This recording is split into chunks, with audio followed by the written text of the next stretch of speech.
कल के पावन प्रसंग में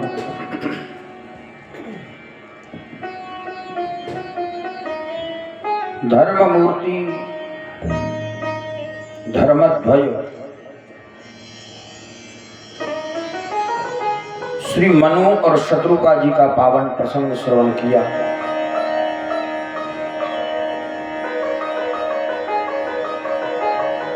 कल के प्रसंग में आपने श्रवण किया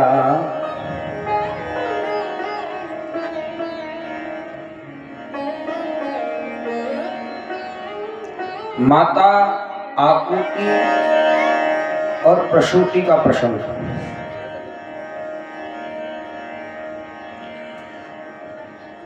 आज के पावन प्रसंग में आज भगवान सुखदेव राजा परीक्षित को अलक्षित करते हुए मानो संसार को ही श्रवण करा रहे हैं। हे राजन,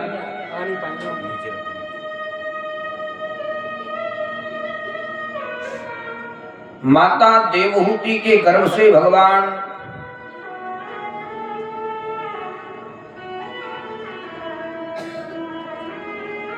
कपिल ने अवतार लिया।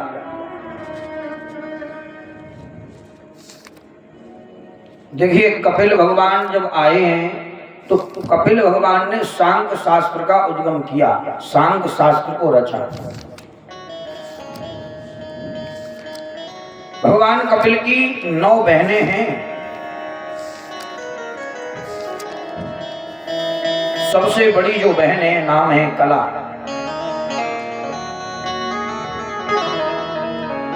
इन कला नाम की बहन का विवाह मरीचि नाम के संत के साथ हुआ। आचार्य सुखदेव कहते हैं, परीक्षित, जब भगवान कपिल का अवतार हुआ तो अवतार होते ही ब्रह्मा जी भगवान के उस दिव्य भव्य स्वरूप के दर्शनों के लिए चले। तो जैसे ही चले तो भगवान ब्रह्मा जी के साथ में उनके पुत्रों ने भी कहा, बोले, हे पिताश्री, भगवान के दर्शनों के लिए हम भी चलें क्या? जैसे ये कहा, पुत्रों को आदेश दिया, चलिए। तो लिखा है 9 पुत्रों को लेकर के ब्रह्मा जी भगवान वामन के भगवान कपिल के दर्शनों के लिए आए हैं। भगवान के कपिल दर्शन किए, भगवान कपिल के दर्शन किए और दर्शन करने के बाद में जब जाने लगे तो कश्यप ऋषि ने हाथ जोड़ के निवेदन किया।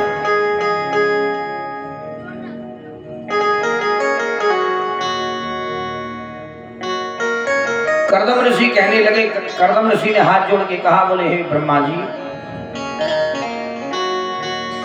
सौभाग्य से मेरे घर में 9 बेटियां हैं, 9 पुत्रियां हैं और आपके साथ आपके 9 पुत्र आए हुए हैं। क्यों न मैं आपके 9 पुत्रों के साथ अपनी बेटियों का विवाह कर दूं?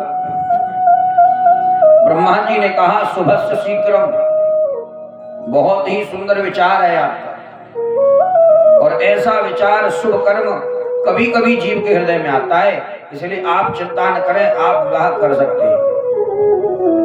तो सबसे बड़ी जो बेटी है कला, वो मरीचि नाम के संत से विवाह हुआ। जो अनुसुईया जी हैं, जो समस्त संसार में विख्यात हैं, वो अत्रि ऋषि को ब्याही गई। अरुंधति, वशिष्ठ जी की जो पत्नी है अरुंधति, वो भी कर्दम की बेटी है। ख्याति, शांति, क्रिया, हविर्भू, श्रद्धा और गति, इन 9 पुत्रियों का विवाह बड़े सुंदर दिव्य भव्य और तपस्वी संतों के साथ इनका विवाह हुआ। और अंत में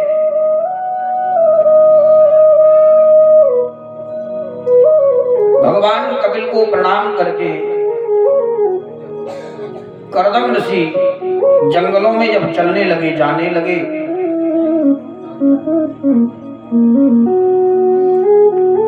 तो वहां बड़ा एक उपदेश दिया है, बड़ा सुंदर आदेश दिया है।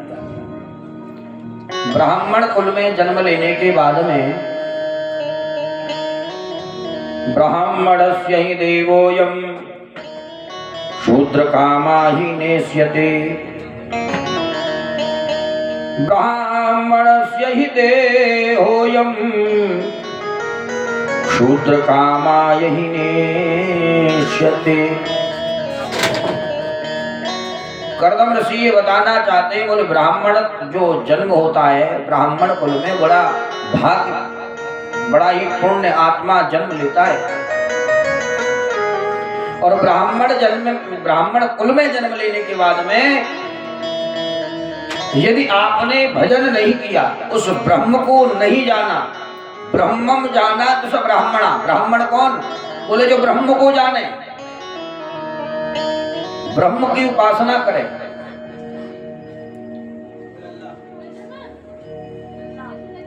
जो ब्राह्मण अपना व्यर्थ ही जीवन गवा देते हैं, उन्होंने समझो ब्राह्मण होने के बाद भी ब्राह्मणत्व को नहीं जाना, वे तो ब्राह्मण होकर के भी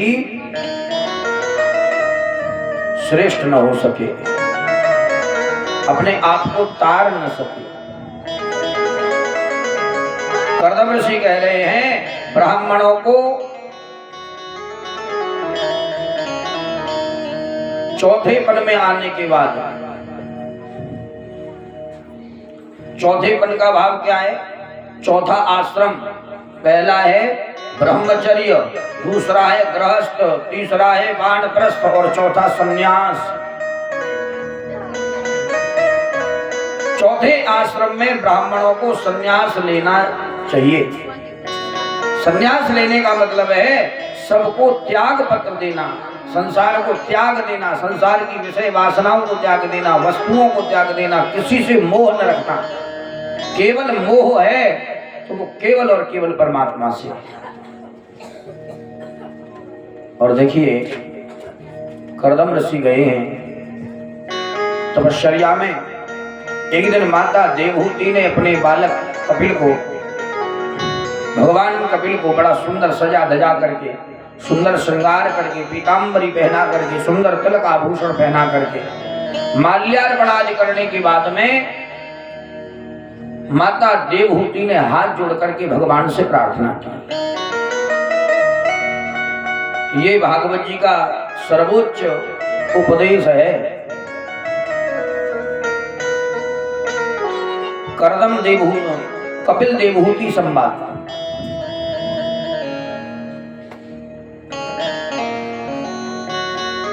माता देवहूति ने भगवान से कहा, निर्विण्णां नितरां भूमन् सदिन्द्रियदर्शनात् येन संभाव्यमानेन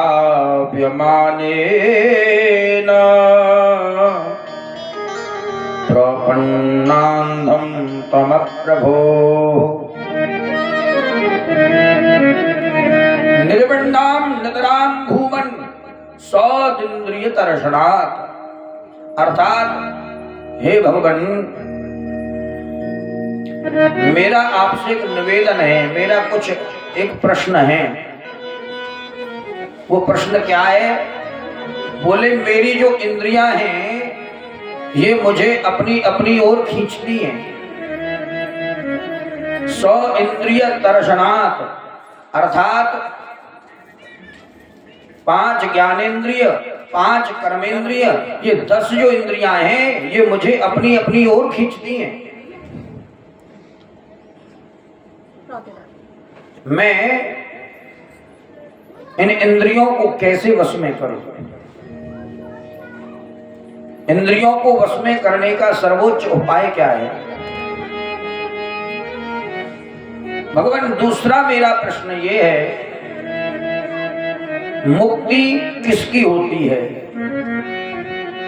शरीर की आत्मा की या मन की?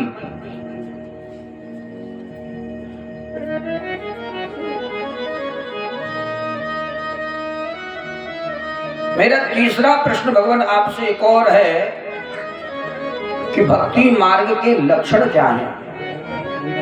व्यक्ति जीव भक्ति के मार्ग पर कैसे जावे, कैसे पहुंचे?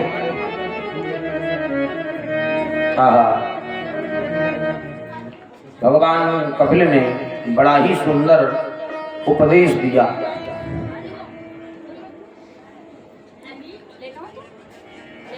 भगवान कपिल कहते हैं, मैया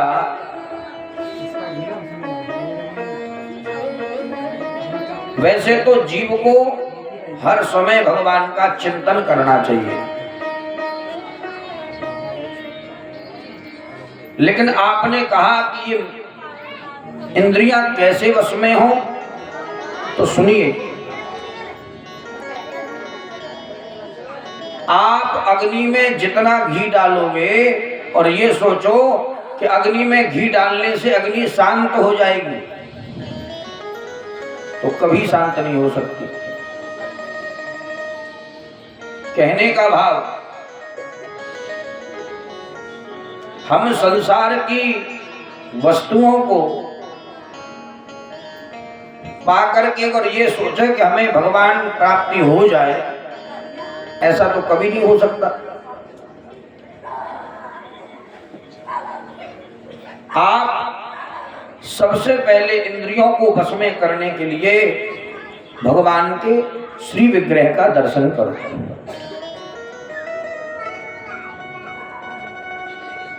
हासं हरेर्वनता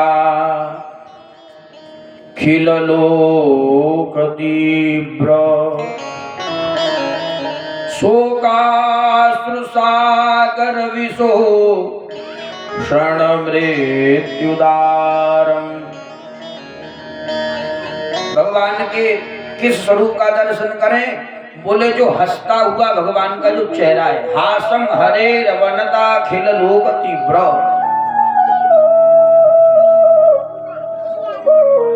थोड़ा सा जीव पर कष्ट आ जाए, थोड़ा दुख आ जाए, जीव तिलमिला उठता है, छटपटा उठता है। लेकिन एक बार हम भगवान के जीवनी परिचय पर हम जरा ध्यान दें। बताओ भगवान कृष्ण का अवतार कहाँ हुआ? बोले महाराज अवतार हुआ जेल में, जहां चोर डाकू बंद होते हैं। अब आप सोचिए, जिस बालक का जन्म ही जेल में हुआ हो, उसका भविष्य कैसा होगा? और इतना ही नहीं, जन्म होते ही अपनी माता को त्याग दिया उस बालक ने। गोविंद ने अपनी मां को त्यागा। जन्म हुआ मां देवकी के यहां, और पाले कहां गए? नंदगांव में, यशोदा मैया के यहां। तीसरी बात, जन्म होते ही 7 दिन के हुए और 7 दिन के बालक को मारने के लिए पूतना आ गई। 1 महीने के बालक जब ठाकुर जी 1 महीने के हुए तो लिखा है तृणावर्त आ गया। और 11 वर्ष 56 दिन ठाकुर जी वृंदावन ब्रज में रहे, और ब्रज में रह करके भी एक भी दिन चैन से नहीं बीता। अब आप कल्पना करिए, इतने संकटों को झेलते हुए भी भगवान की किसी भी छवि को आप देखिए, हमेशा हंसते रहते हैं, मुस्कुराते रहते हैं। हासं हरेर्वनता खिल लोक तीव्र। उन भगवान बाल मुकुंद का चिंतन करिए जो हर परिस्थितियों में मुस्कुराना सिखाते हैं। मैया, जो हमारे ऊपर कष्ट आता है ना, जो दुख आता है, ये दुख हमारे प्रारब्ध का फल है। ये क्या है? प्रारब्ध का फल। कुछ लोग हंस करके कष्टों को दूर कर लेते हैं और कुछ रो रो करके दूर करते हैं। लेकिन जो बोया है उसे तो काटना पड़ेगा। बोया पेड़ बबूल का तो आम कहाँ आते हुए। पहले तुमने कर्म ही ऐसे कुछ किए, उनकी फलस्वृति स्वरूप आपको कष्ट मिला, दुख मिला, और आप सोचते हैं कि ये हमने तो भाई ऐसा कोई कर्म किया नहीं जिससे हमें दुख हो, हमें कष्ट हो।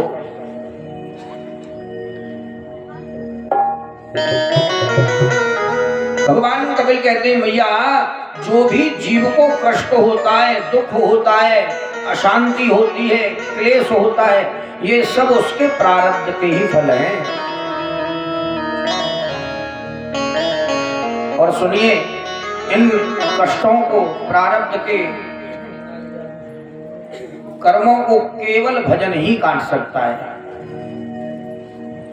गोस्वामी तुलसीदास कह रहे हैं, निज अनुभव अब कहूँ खगेशा, निज अनुभव अब कहूँ विशेषा, निज अनुभव अब कहूँ खगेशा, निज अनुभव अब कहूँ खगेशा, निज अनुभव अब कहूँ खगेशा, निज अनुभव कहूँ खगेशा,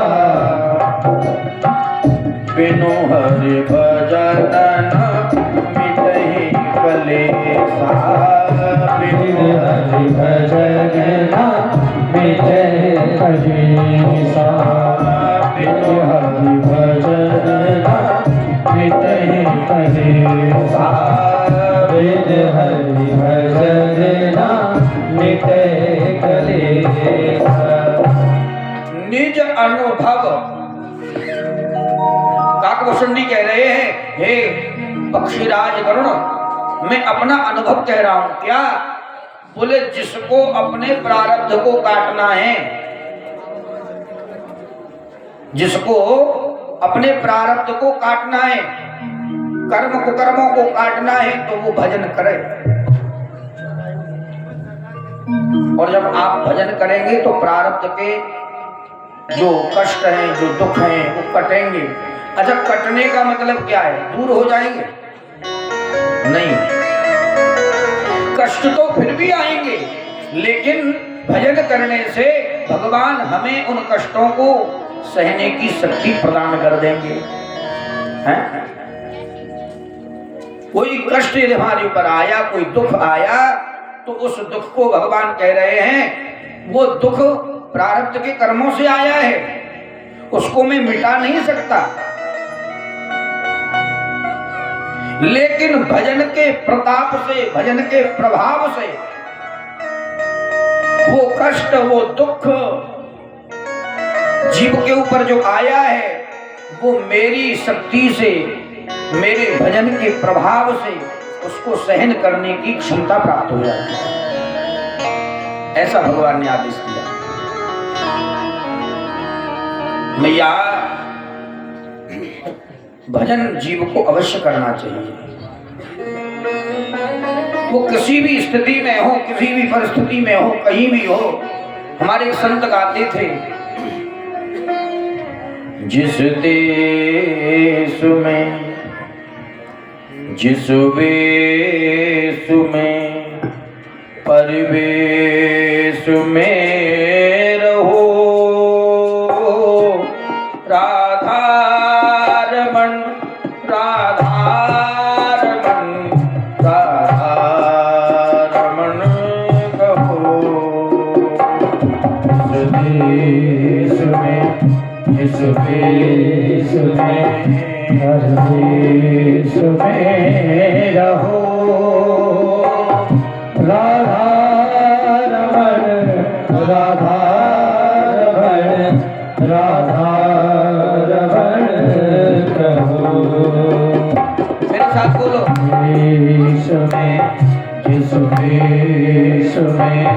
परिवेश में रहो राधा रमण राधा रमण राधा रमण रहो राधा रमण राधा रमण राधा रमण रहो।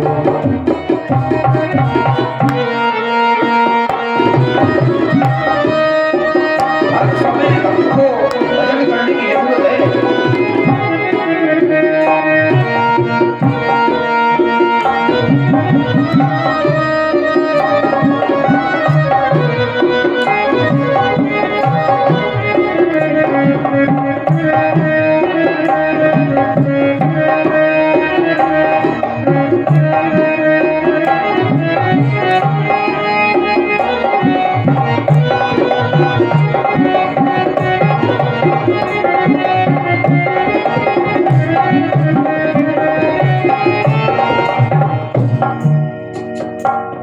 जिस योग में जिस रोग में जिस योग में जिस रोग में जिस भोग में रहो राधा रमण राधा रमण राधा रमण कहो राधा रमण राधा रमण राधा रमण कहो। जिस रंग में जिस ढंग में जिस रंग में जिस रंग में जिस रंग में जिस ढंग में जिस रंग में जिस ढंग में जिस संग में रहो